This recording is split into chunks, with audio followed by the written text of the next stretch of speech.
Hello, Jazzy Scion. Hello, Jazzy Scion. Welcome back with Jazzy Scion. What's good, Jazzy Scions? Welcome back with Jazzy Scion. What it do, Jazzy Scion? Thank you guys so much for 1 year of making content once again. This is pretty much going to be like a Q&A video. It's like dedicated to just answer some questions from some of my personal friends and other people from the community that have like asked me questions on like Twitter, TikTok, and so on and so forth, or whatever you want to call it, X, I guess. Anyways, you guys have been awesome for the last 365 days. I'm extremely grateful for the amount of appreciation that you guys have shown me along the way, whether it's like in my videos, sharing my content, telling your friends, and so on and so forth, joining the Discord. All of that is all really appreciated, and I couldn't thank y'all enough. Without further ado though, I'm going to hop right into the question and answers, and thank you guys once again. First question is going to be coming from G2 Campgrounds. Want to say I really love their content.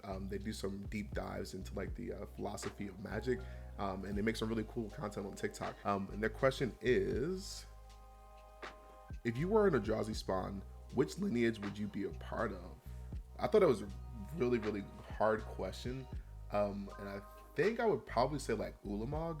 And honestly, I haven't put much thought into it. Like as far as like I had never thought about it as much in the past, you know what I mean, what lineage I would like want to be from. But Ulamog has always been like one of my favorite Eldrazi's just in general. It's one of the first Titans I actually got. I opened a pack some years ago, probably, oh my god, that had to be like somewhere around like 8 years ago. I was gifted like a pack by one of my friend's mothers, and I opened it up and it actually pulled out my Ulamog, and I was super hyped about it at the time. I still hyped about it now. But yeah, I'd probably say I would be for like the Ulamog's lineage actually. So, and thank you for asking that really cool question. The next question came from Smoothbrain EDH. Big shout out to you guys, by the way. I've been watching your content for a long ass time, and I'm super hyped for this question. It says, have you gotten to travel much for Magic and see local scenes? Which scene was the most interesting and or unique? In all honesty, I haven't really been able to travel. The last time I went to like a bigger Magic event was during like PhillyCon, and that was for what, Firex and OLB1. That was a really, really cool time. I wish I had gotten to see you guys there. With that being said though, I've gone to a couple game stores in between that time period. Many of you guys may not know, but I am a manager in retail. So it's really hard for me to like separate time for, you know, going out and doing certain things. I do plan on doing that in the future, obviously. I would love to go to like Vegas this year. That'd be really cool. But one of my more favorite unique experiences has been going to this shop near me in my hometown. And I think it's really cool because like everybody in there is just super like nice and like wholesome, you know. But there's this one player there though who is the shop owner's son. And he's also like almost a certified judge, and that guy is cool. Like he makes the environment cool. He makes the experience really nice, and his customer service is awesome every time I go in there. So I think that shop, which is like I said in my hometown, I'm sorry, not hometown, where I live currently, they have been one of the more unique experiences, just because of the events that they host, where it's like Commander nights are on Monday, which is that's weird. You know, typically people have it on Fridays, which I think it's cool. I'm glad they changed it up a little bit to accommodate people's schedules. There's that aspect, and then like the people that actually go in there, you know, I don't go there a crazy amount just because of my schedule once again, but anytime that I have gone in there, it's always been something interesting and fun. I've seen like the way they navigate conversations when it comes to like heuristics or philosophies when it comes to like gameplay styles and so on and so forth, and I thought it was really cool. Also, I've seen some really interesting and wonky decks that like I haven't seen many other places, so that's been a fun experience. I'm gonna shout them out down below actually in my description. Also, I would love the opportunity to collaborate. I say eat shit lips all the time. Shameless plug. All right. Shameless plug. The next question is actually me coming from one of my really good friends, Bullet in the Bible. There's a couple questions on here. I'm going to answer a few of them. The very first question is, what is your opinion on how the Magic storyline is progressing and the new characters being introduced? Personally, I really like the Magic stories. I think they've turned it up a lot more since like some years ago where they were just stuck on one person for a long time. I like the fact that they don't try to keep the same people in rotation. I know everybody's gonna be like, "We'll kill him, we'll kill him." The whole point of doing the whole Kellen aspect is so that way they could introduce the idea of like the omen paths. So as opposed to like you following like one planeswalker that's hopping from place to place causing fucking chaos because planeswalkers are problematic as fuck. Anyways, with that being said, they did it that way so that way you can care about the lesser legendary creatures, and you can just follow them along the way. And as far as the new characters that they're showing, I think they're really cool. Like sometimes they go really in depth as to like who they are, what they are about.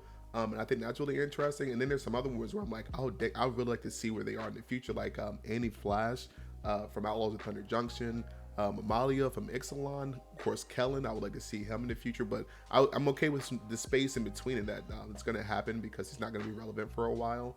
And I'm cool with pitting, you know, a lot of the main group to pass. Even like Jason Veraska, but I know they're gonna be relevant because they have loot the key to everything. I'm gonna see how that goes. I'll be interested to see if you know, Jason Veraska become the main villains going forward. That would be pretty cool. Don't quote me on this. I think they've already like said they're gonna stop doing it like this. But I don't want it to continue to feel like an Avengers level threat every time like a bad situation like accumulates after like 3 to 4 years. Like after arc closes, I don't want it to be like everybody from all over the dimensions has come together to fight this one force. That was cool at one point, but like, I don't know. I want there to be something different. I can't put my finger on it. I know I'm not in charge of that department. I don't really have an answer to it, but like, I don't want that to continue to be a thing as well. So that's my only like gripe. The second question that I have on here from Bullet in the Bible is actually saying, is there any decks that I would like to spotlight that is within my play group that I personally own as well, that is considered like interesting or fun to play against? There's a couple of them, man. Like my play group has some really unique decks. One of the ones I wanted to like bring up was my friend's 5-color Zada list. He has at the helm General Tazring, there, a 5-cost card. The most important relevant thing on it is that you can use it to search for Zada, because Zada is an ally. And then from there, like, he just pops off. So what he has effectively is just like a storm deck, obviously. Like, I feel like Zada is anything like quote unquote unique in regard of like what he does, but having access to 5 colors, it's kind of bonkers. Yeah, it's one of his stronger decks. Like, he has all like the fetches, shocks inside of there to make sure like his mana base is all fluid. And then of course he has like cards like Underworld Breach and Venerated Rot Priest to like finish out the game. That deck is really cool though. Big shout out to Analysis Paralysis on Twitch. Make sure you guys go follow them over there. They do randomizers if you guys are interested. And then the second deck that I want to give a big shout out to is Lord Helix. They're one of our personal friends as well, and they have a Horner Hardfell deck, not focused on Bergie at all. And that deck is another, ironically, another storm deck. Once again, that deck is fairly strong as well because it focuses on discarding lands and exiling the top 2 of the cards of your deck. It's really cool because you can just wheel through and churn through until you get big cards like Underworld Breach as well for that deck. And like Memories, Grape Shot, or not Grape Shot, yeah, Grape Shot. And some other ways to burn or will everybody down. Bullet in the Bible, thank you once again for the question. Really appreciate it. Okay, got a couple more questions to answer on here. One of the questions that came up was actually from Uwu. Really appreciate you once again commenting on one of my videos. But they asked, how did you first get introduced to Magic? Actually, I got introduced by Analysis Paralysis, ironically. I mentioned them earlier talking about the interesting decks. We met, oh my God, back in 2012, somewhere around that time period. We went to school together actually, and they would get on the bus all the time with these packs of cards, and I would like mess with them. I'm like, man, you coming in here with all these cards, like poking at them and whatnot, not like being like malicious or anything, maybe, who knows, but we're cool nowadays. But yeah, so I would mess with them, and then at a certain point I was just like, let me figure out what is actually like going on here. So he started talking to me about how things go and how the game functions. And I pretty much was like hooked from that point. Like, we started out with a 60 card, like everybody, well, I'm sorry, like a lot of people do, because I think nowadays people are starting with Commander, which is crazy to think about, like the transition. But yeah, so I started off playing it that way. I got to figure out the game from that point, and then we transitioned from that to like Commander shortly after, and I was an addict from that point, like buying cards, building decks, so on and so forth. But yeah, that's the point that I started, and this was back in 2000, and like I said, I think it was 2012, which is, it's so crazy to think that like it's been that long. Thank you again, Uwu, for asking that question. I'm gonna do 2 questions combined like back to back because they're similar in some regard. The very first one is from Night Night, and their question was, who is your favorite character from Overwatch, and what is your favorite lore from Overwatch as well? And the second question that I'm combining it with is from Charlie Sheen, and their question is, what other hobbies do you have outside of Magic the Gathering? And I'll start there. So one of my favorite hobbies right now is gaming, of course. I've been playing this game called Overwatch probably since 2016. It's an awesome game. I'm not as high on it as I used to be because it's changed up a lot. And plus, like, I mean, 10 years is a long time to be playing like one game, you know, it's just a lot of time. In general though, I have that. I love playing some D&D. I'm in the middle of like 2 campaigns currently. So I love being character insider. I'm not really much into like DMing. I think that's a lot of work, honestly. And then I also am really big into like anime. I have a big old list of anime that I've watched over the last, 20 something years. And I'm currently in between like 6 or 7 currently. That's bad. Shout out to Vivi Florent Eye. If you guys have not seen that anime, please go check that out. To finish it off though, answering Night Knight's question, as far as like who I personally believe has the best lore from Overwatch, I would probably say like Sigma. He's very compelling because like it's really unfortunate what happened to him and everything, and like the fact that he's being taken advantage of by Talon. But he's rarely likable, even if he has his Piggly Wigglies out.